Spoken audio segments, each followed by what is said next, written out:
হকারদের পুনর্বাসন ও ট্রেনের সামগ্রী বিক্রি করতে দিতে হবে, এই দাবিতে আন্দোলনে নেমেছে সিপিএম ও কংগ্রেস শ্রমিক সংগঠন। আজ সিআইটিইউ ও আইএনটিটিইউসির পক্ষ থেকে রামপুরহাট স্টেশন চত্বরে অবস্থান বিক্ষোভ দেখায় কয়েক হাজার হকার ও তাদের পরিবার। তাদের দাবি, তাদের পুনর্বাসন ট্রেনে সামগ্রী বিক্রি করতে দিতে হবে। যদি হকারদের দাবি মানা না হয় তাহলে আগামী দিনে এই হকারদের নিয়ে আন্দোলনে নামবে বলে হুঁশিয়ারি দুই শ্রমিক সংগঠনের পক্ষ থেকে। তাদের পক্ষ থেকে স্টেশন মাস্টারকে একটি স্মারকলিপি দেওয়া হয়। যে করোনার সময় রেলে যারা হকারি করেন স্টেশনে এবং ট্রেনে, তারা হচ্ছেন দরিদ্রতম পরিবারের সন্তান। যখন করোনা হলো, হঠাৎ করে ট্রেন বন্ধ হয়ে গেল, তাদের 2 বছর যাবৎ রুটি রুজি বন্ধ ছিল। ট্রেন যখন চালু হলো, রুটি রুজি যখন অল্প অল্প করে চালু হলো, তখন আক্রমণ নেমে এলো রেল প্রশাসনের।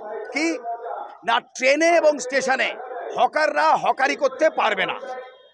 স্টেশন চত্বর আপনারা দেখেছেন, একটা পুরনো আমলের বগি মানুষকে দেখাবার জন্যে 40-50 বছরের পুরনো একটি সস্তার হোটেল তুলে দেওয়া হলো, সেলুন তুলে দেওয়া হলো, ছোট ছোট দোকানগুলোকে তুলে দেওয়া হলো, অর্থাৎ অসংখ্য গরিব মানুষকে পথে বসানো হলো। আজকে রেল প্রশাসনের এই অমানবিক সিদ্ধান্তের বিরুদ্ধে আমরা সমস্ত শ্রমজীবী মানুষকে ঐক্যবদ্ধ করে আন্দোলনে সামিল হয়েছি। ঐতিহাসিক ঘটনা হচ্ছে এটাই, আজকে হকার ভাইদের স্ত্রী, পুত্র, পরিবার, মা, বাবা সবাই আজকে আন্দোলনে সামিল হয়েছেন।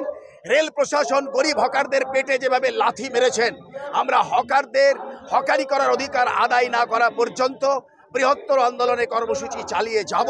তারই সূচনা হচ্ছে আজকের এই আন্দোলনের কর্মসূচি।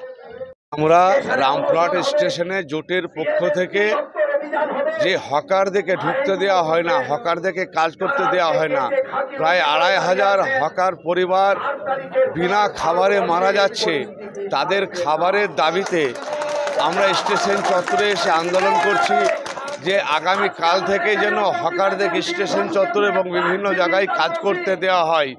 তাই আমরা আন্দোলন শুরু করেছি। এই আন্দোলন আমাদের চলবে যতক্ষণ পর্যন্ত এই কাজ করতে না দেবে, ততক্ষণ পর্যন্ত আমাদের এই আন্দোলন চলবে।